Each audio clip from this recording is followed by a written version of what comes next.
Saya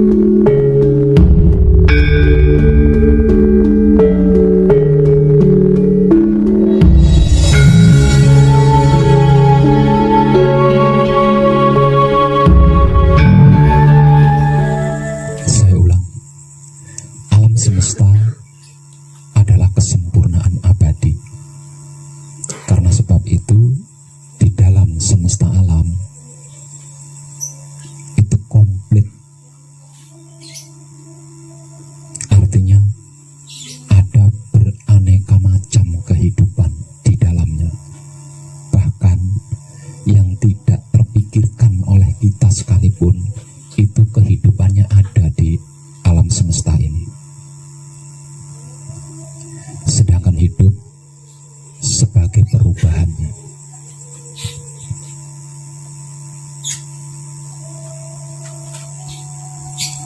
Karena itu sering diistilahkan bahwa hidup adalah perubahan.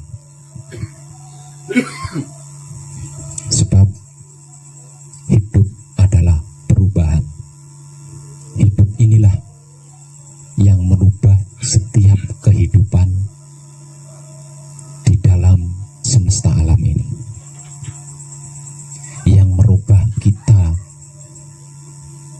dari tidak ada sampai menjadi ada, hingga setua ini, sebesar ini, yang merubah biji bisa menjadi tumbuh sampai menjadi pohon dan lain sebagainya. Itu adalah kelakuan hidup, hidup yang melakukan.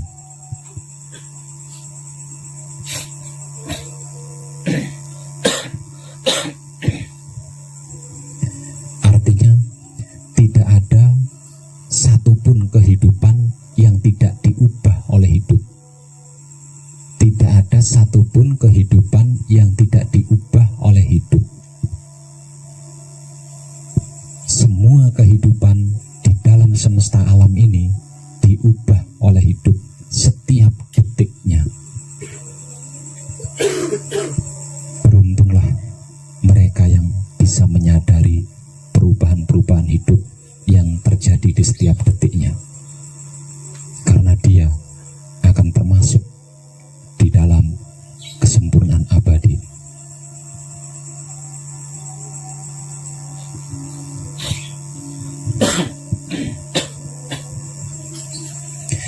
Dan di setiap kehidupan itu memiliki 7 lapisan dimensi atau 7 lapisan partikel.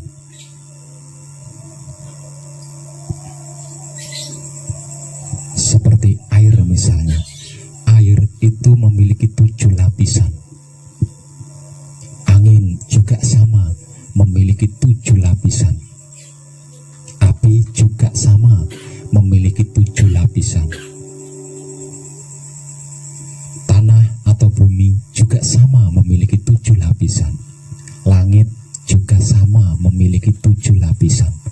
Semua kehidupan di alam semesta ini memiliki 7 lapisan dimensi atau partikel.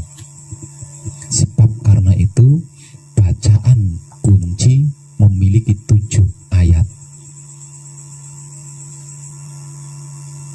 Dan dibacanya juga 7 kali. Itu sebagai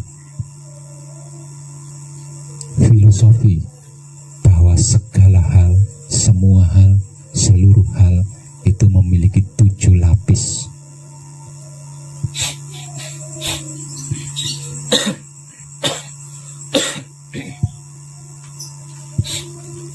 Itu kehidupannya. Dan yang menghuni setiap kehidupan juga sama, memiliki 7 lapis. Seperti halnya batu itu memiliki 7 lapis. Tubuh manusia juga sama, memiliki 7 lapis. Jika harus diuraikan, 7 lapis tubuh manusia itu adalah bulu, kulit, otot, darah,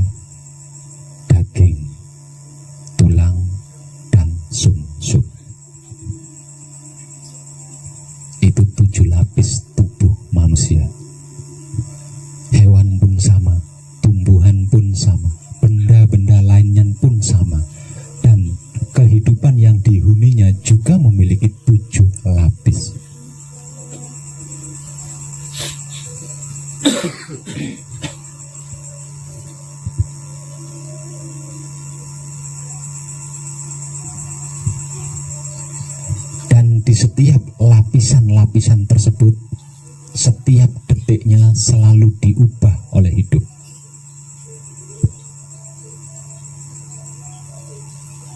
Jika tidak diubah oleh hidup, berarti tidak tersentuh oleh hidup.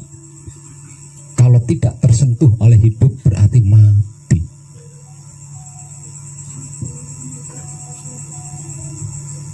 Kesimpulannya, jika hidup berarti harus siap berubah. Kalau tidak mau berubah, jangan hidup. Sebab hidup adalah perubahan, dan perubahan hidup itu tidak selalu enak. Ada kalanya tidak enak, ada kalanya manis, ada kalanya pahit, getir, asam, enak, dan masih banyak rasa-rasa lainnya.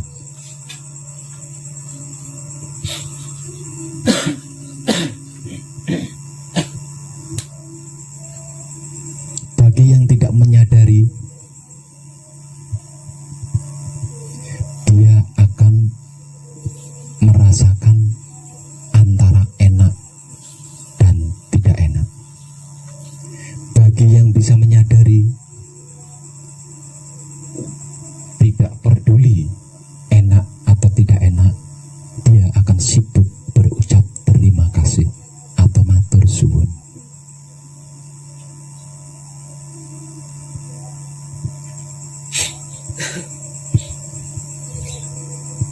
Termasuk laku spiritual.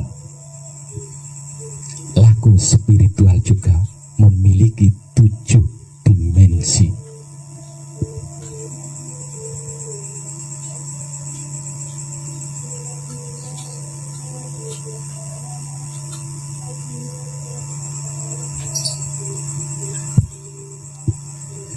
Tujuh lapisan dimensi atau 7 lapisan partikel lainnya tidak wajib diketahui oleh manusia hidup.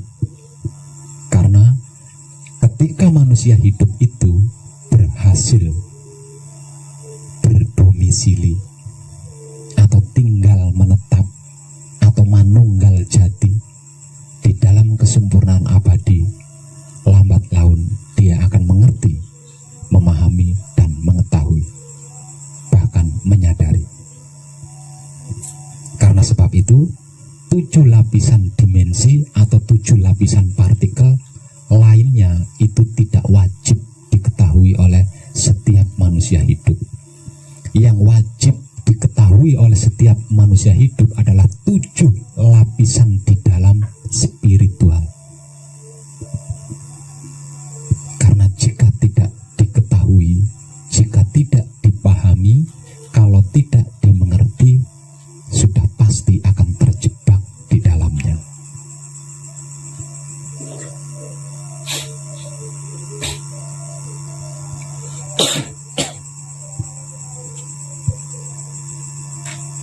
Tujuh lapis dimensi spiritual.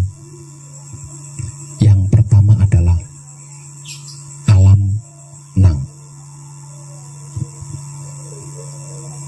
Yang kedua alam neng. Yang ketiga alam ning. Yang keempat alam nung. Yang kelima alam rasa. Yang keenam alam perasaan. Dan yang ketujuh alam rasa atau alam jati.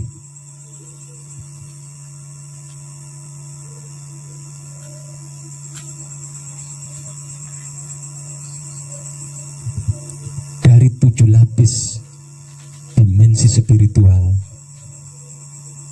yang paling berbahaya adalah lapisan ke-6. Lapisan alam ke-6, yaitu alam perasaan, yang lebih dikenal dengan sebutan alam sukma.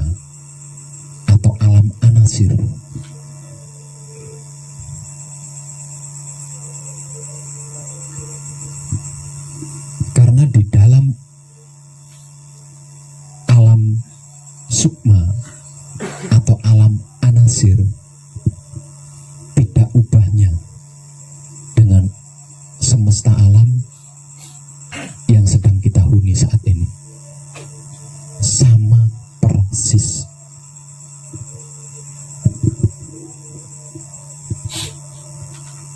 Penghuninya adalah para anasir atau para sukma.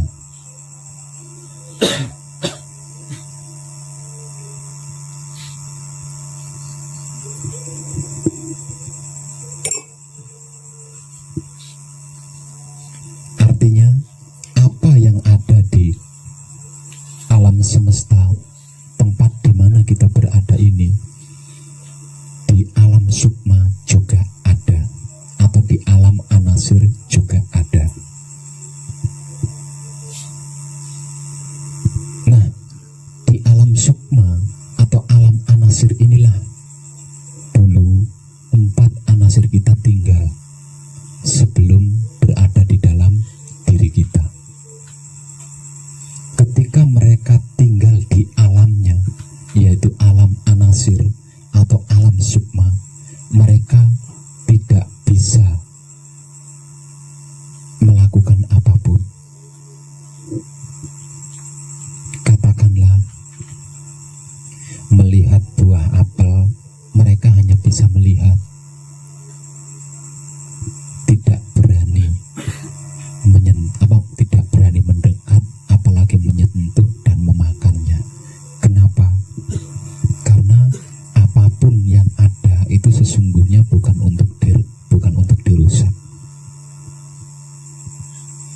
Sebab karena itu, setelah anasir ini menjadi perabot diri kita di alam semesta ini, begitu melihat sesuatu itu koyo-koyo.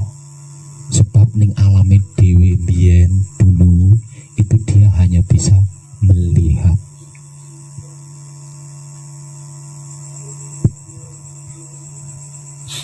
Kenapa buah apel di dalam alam sukma atau alam anasir kok tidak ada yang berani memetik atau mendekati, apalagi memakan? Karena anasir itu tidak punya perut, tidak punya alat pencerna seperti wujud manusia, tidak punya kelamin ya. Anasir itu tidak punya kelamin, tidak punya organ-organ tubuh seperti tubuhnya manusia. Karena apa? Karena anasir atau sukma itu bentuknya cahaya. Jadi buah apel yang ada di alam kasukman, di alam sukma itu bukan dilarang untuk dipetik. Dipetik untuk apa? Lawang tidak bisa ngapa-ngapain. Mau dimakan, dikunyah yo. Cangkemnya ini cangkem cahaya, itu cangkem nyotong ini. Bukan mulut nyata seperti ini. Nah, kalau mulut nyata seperti ini kan bisa ngunyah. Mulutnya mulut cahaya piye ngunyai? Yo rajur-rajur buah apelnya. Berarti dia sudah merusak taman yang ada di alam sukma atau alam sir. Sebab karena itu ketika dia menjadi piranti tubuhnya manusia, tinggal di alam semesta ini, ngelihat apel yo koyo-koyo. Karena apa? Karena bisa ngunyah temenanan menggunakan tubuhnya manusia. Seperti itu.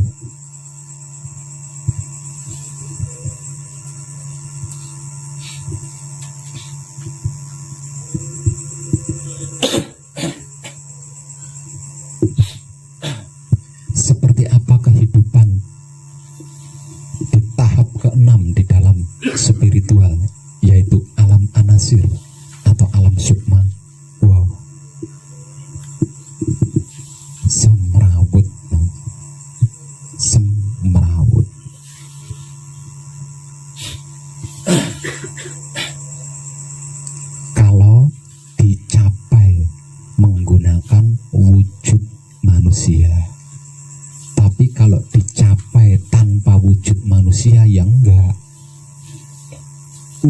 manusia itu bukan tempatnya di alam kasukman, di alam sukma. Jadi yang menempati alam sukma itu adalah sukma, bukan wujud apapun. Jadi kalau sukma, alam sukma ditempuh dengan wujud manusia itu semrawut, karena bukan tempatnya.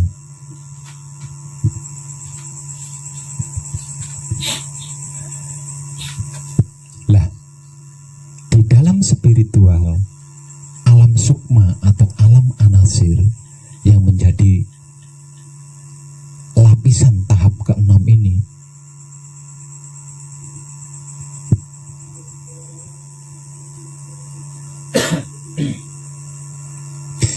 sangat membahayakan, ya, sangat membahayakan. Sebab karena itu saya selalu memberikan motivasi untuk tidak terpengaruh oleh proses, untuk tidak, dan ya. Karena apa? Karena proses, jika panjenengan terpengaruh oleh proses, panjenengan pasti akan mengikuti proses secara otomatis itu ya. Kalau panjenengan terpengaruh oleh proses, secara otomatis panjenengan pasti akan mengikuti proses. Nah, kalau sudah mengikuti proses, proses itu akan menuntun panjenengan masuk ke dalam alam sukma atau alam anasir.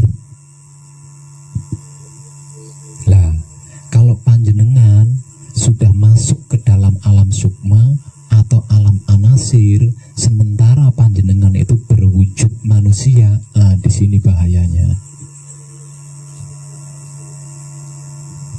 Di sini bahayanya.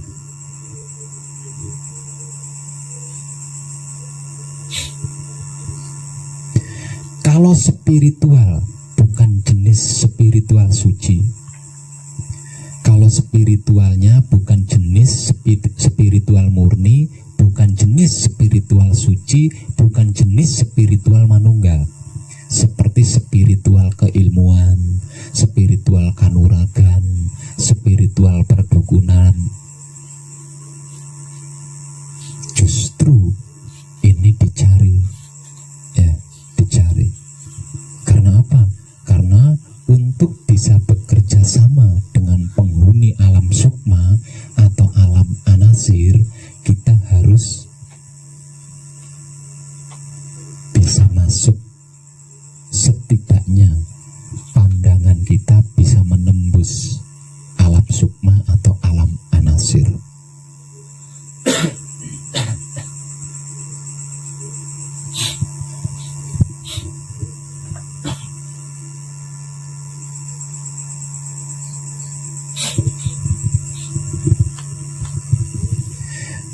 Bagi orang-orang yang bukan haknya atau bukan jatahnya, sangat amat berbahaya. Bagaimana tidak? Kita tidak akan pernah percaya dengan yang namanya Tuhan atau Maha Suci jika sudah asik di dalam alam sukma atau alam anasir. Terlebih lagi, di alam sukma atau alam anasir ada ruh yang dikenal dengan sebutan ajajil. Dia bisa menjadi apa saja demi untuk melampiaskan irinya kepada yang namanya manusia, dan itu atas izin Maha Suci, diizinkan oleh Maha Suci. Dia melakukan itu diizinkan oleh Maha Suci. Artinya kita akan bertuhan dengan yang tidak tepat. Kalau kita yakin sama Allah, Azajil bisa menjadi Allah. Kalau kita yakin sama Yesus, Azajil bisa menjadi Yesus. Kalau kita yakin sama Buddha, Azajil bisa menjadi Buddha.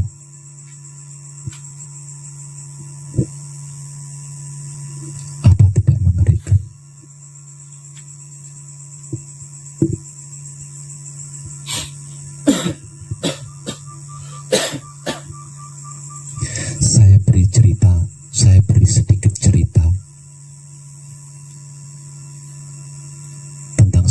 hidup masa lalu saya.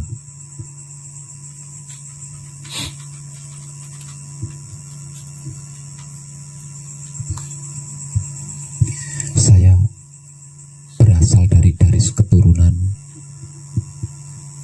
suku Parahyangan. Saya berasal usul dari garis keturunan suku Parahyangan. Parahyangan, suku Parahyangan itu adalah leluhurnya orang Jawa Barat. Ya. Jadi leluhurnya orang Jawa Barat itu adalah suku Parahyangan. Suku Parahyangan itu bukan manusia biasa. Ya. Kalau zaman dulu dikenal dengan sebutan Kadewatan. Jadi kerajaan tertua di seluruh dunia adalah kerajaan Kadewatan atau kerajaan Parahyangan, kerajaannya para dewa yang sering-sering disebut sebagai dewa-dewa. Nah, itu istananya disebut sebagai istana atau kerajaannya disebut sebagai kerajaan Parahyangan. Kenapa disebut sebagai kerajaan Parahyangan? Karena kerajaannya tidak nempel di bumi, ada di awang-awang. Entah itu karena kehendak Maha Suci atau skenario-nya Maha Suci, namun sejarah yang tercatat di dalam silsilah kami itu terjadi sebuah pelanggaran. Terjadi sebuah pelanggaran yang kemudian menjadikan kerajaan Parahyangan itu turun ke bumi. Sebenarnya sebuah kesalahpahaman saja.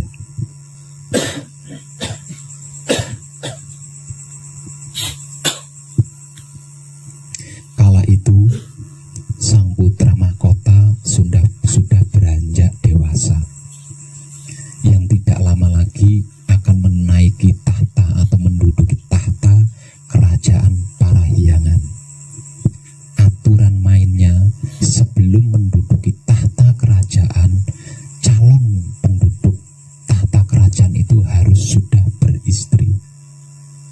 Ini aturan main zaman dulu.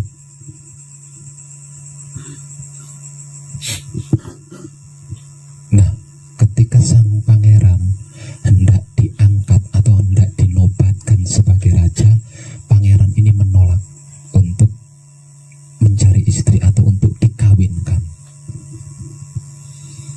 Kemudian dia berkata, saya mau mempunyai istri kalau istri saya itu secantik ibu saya. Dia berkata begitu. Sedangkan sang ratu pada saat itu salah dengar. Mendengar kata-kata itu tidak terlalu jelas. Dia menangkapnya bahwa sang pangeran itu mencintai ibunya. Nah, mencintai ibunya. Jadi ketika sang pangeran hendak dinobatkan, sang pangeran menolak untuk dikawinkan. Mau dikawinkan dengan satu syarat, yaitu istrinya harus secantik ibunya. Pada waktu itu ibunya menjadi ratu, dan itu satu-satunya keturunan yang akan menduduki tahta meneruskan almarhum bapaknya. Ceritanya seperti itu. Nah, karena salah dengar, maksud pangeran adalah ibunya itu istrinya itu secantik ibunya. Lah, ibunya salah dengar. Dikiranya sang pangeran jatuh cinta sama ibu. Nah, sehingganya si ibu ini tadi mengutuk putranya sendiri. Hanya hewan yang akan mencintai ibu kandungnya sendiri. Contohnya adalah kamu, lutung. Hilang wujud pangerannya, berubah menjadi lutung. Tahu lutung? Monyet. Gitu. Kemudian sang pangeran dibuang ke bumi.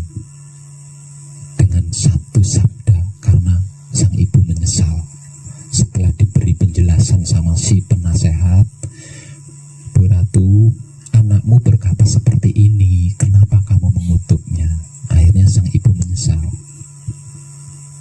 Setelah bukan dibuang ya, diasingkan ke bumi dengan satu sabda, kamu akan kembali ke wujud semula jika ada seorang manusia gadis yang mau mencintai kamu apa adanya. Singkat cerita, kemudian diasingkan ke bumi dengan berbagai macam proses.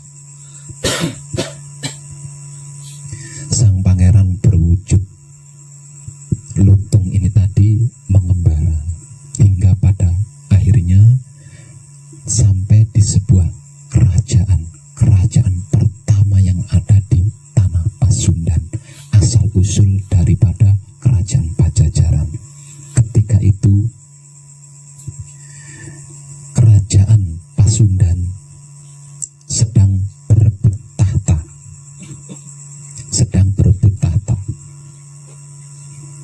Karena apa?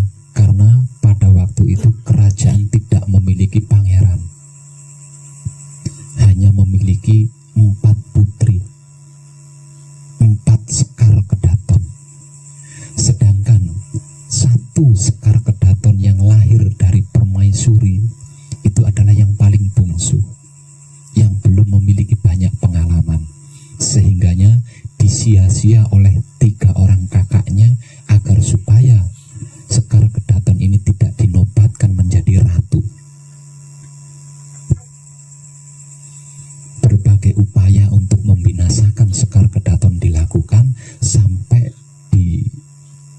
diberi virus penyakit yang tidak ada obatnya. Karena bentuk virus penyakitnya itu menjijikkan, akhirnya si putri ini diasingkan di tengah hutan.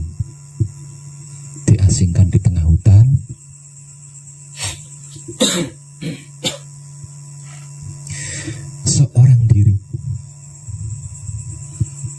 Lah, setelah diasingkan di tengah hutan belantara seorang diri, di malam pertama di mana sang putri itu menangis ketakutan, datanglah sang pangeran yang berwujud lutung ini tadi menemani. Awalnya takut, lama-lama karena diketahui lutungnya jinak, lawang manusia ya jinak lah. Diketahui jinak, akhirnya menjadi sahabat dan sang putri jatuh cinta kepada lutung tersebut. Kalau cintanya tidak tulus, mana mungkin seorang putri jatuh cinta sama lutung? Nggih.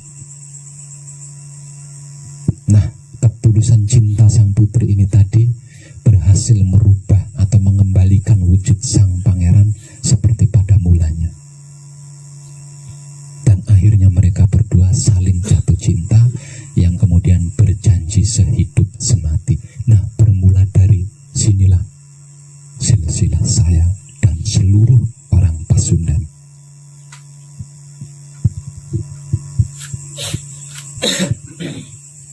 Singkat punya cerita, karena sang ibunda ratu sudah tidak mampu lagi menduduki tahta, sedangkan sang pangeran sudah betah di bumi, maka mau tidak mau kerajaan atau kedaton Parahyangan nempel di bumi, hingga secara turun-temurun menjadi Pajajaran.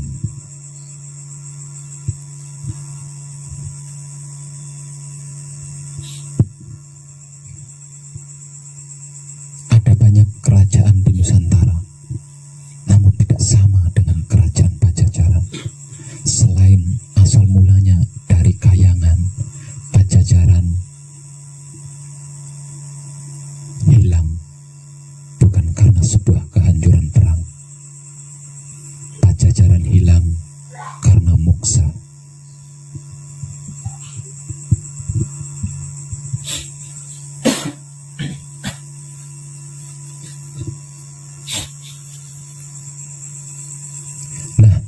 Apapun alasannya,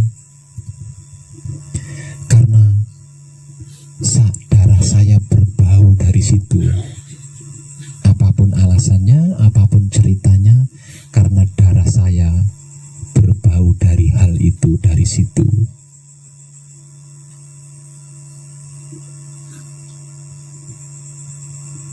Saya memiliki dua kehidupan. Kehidupan sebagai manusia biasa dan kehidupan sebagai orang yang tidak biasa.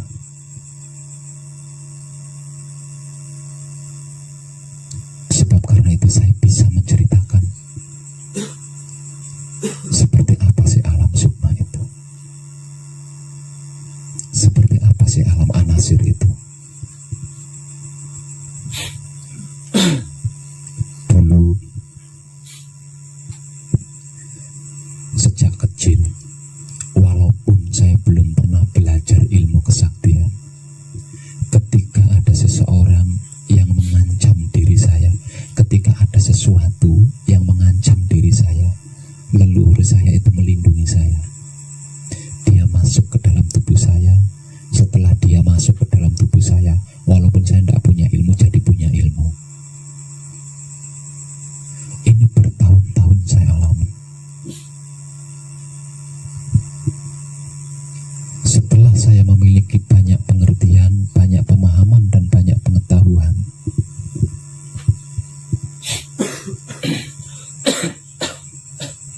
hal itu saya pelajari secara mendalam, hingga pada akhirnya saya asik berada di alam sukma atau alam anasir.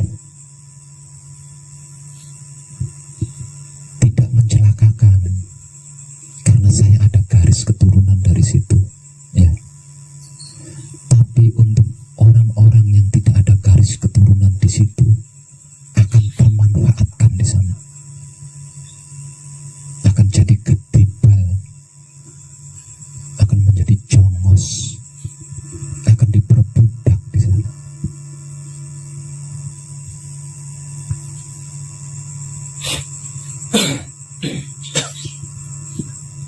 Dulu kalau istilah bahasa gampangnya itu, kalau saya berkelahi, tahu berkelahi dengan, kalau saya berkelahi, ilmu saya kalah, itu leluhur saya masuk, dan saya bisa berubah menjadi bukan manusia lagi.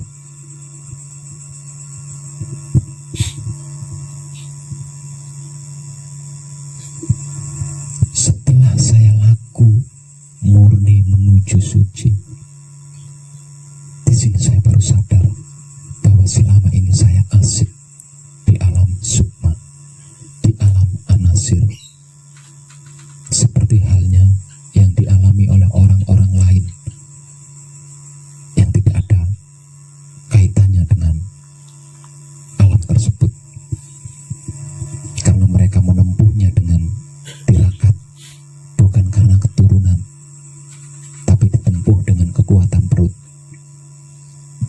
Dan itu bisa. Tapi sungguh itu sangat menyiksa. Coba dengan perhatikan saja orang-orang yang katanya bisa melihat jin, orang-orang yang katanya bisa mengambil pusaka-pusaka, itu kehidupannya tenang enggak? Nyaman enggak? Kaya apa tidak? Enggak ada yang kehidupannya kaya raya, itu enggak ada.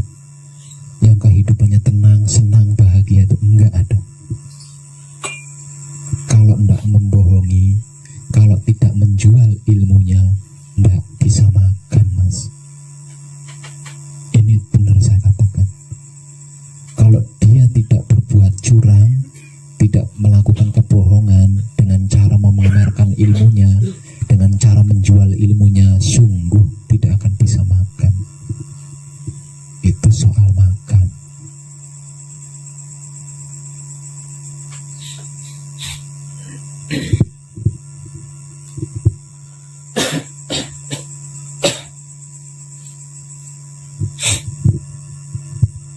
Itu adalah alam sukma atau alam anasir.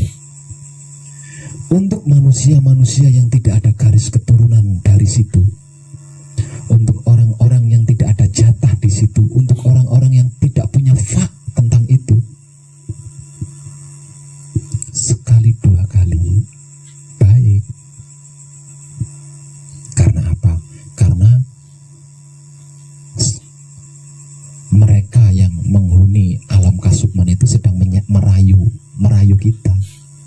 baik, sekali, dua kali, tiga kali baik.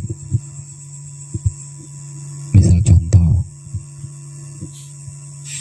Mas Eko, kok hati-hati, hatinya Pak Nur itu buruk, diam-diam dia punya rencana jahat sama kamu.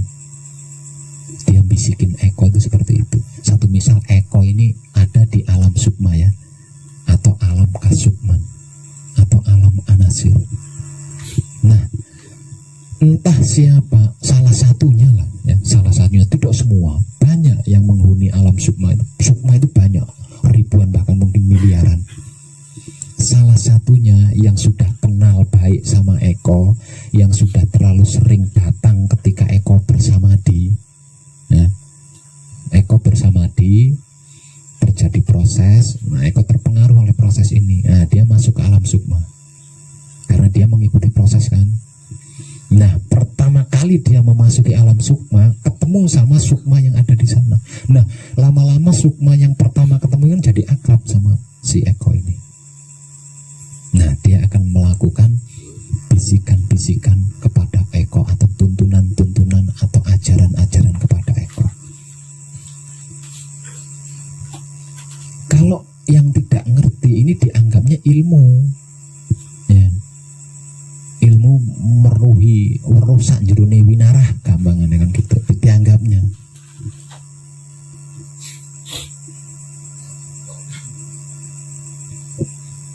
Atau ilmu kewaskitaan, atau ilmu makrifat, padahal bukan. Ya. Dia tahu karena ada yang membisiki. Kok hati-hati, Pak Nur itu hatinya tidak baik, diam-diam dia punya rencana jahat sama kamu. Setelah dibisiki seperti itu, secara otomatis Eko kan super waspada. Tiap kali bertemu dengan Pak Nur, sedikit pun Eko tidak akan pernah punya rasa nyaman. Selalu dicurigai gerak-geriknya Pak Nur itu, dicurigai karena sudah ada bisikan seperti itu. Padahal yang mengetahui isi hati seseorang itu adalah orang itu sendiri.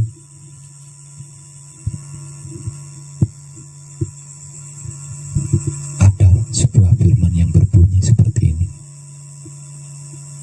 urusan lain kau boleh, tapi urusan hati itu adalah hakku. Artinya yang mengetahui hati seseorang itu ya seseorang itu sendiri gitu. Nah. Jadi bohong jika ada orang, saya tahu isi hatimu.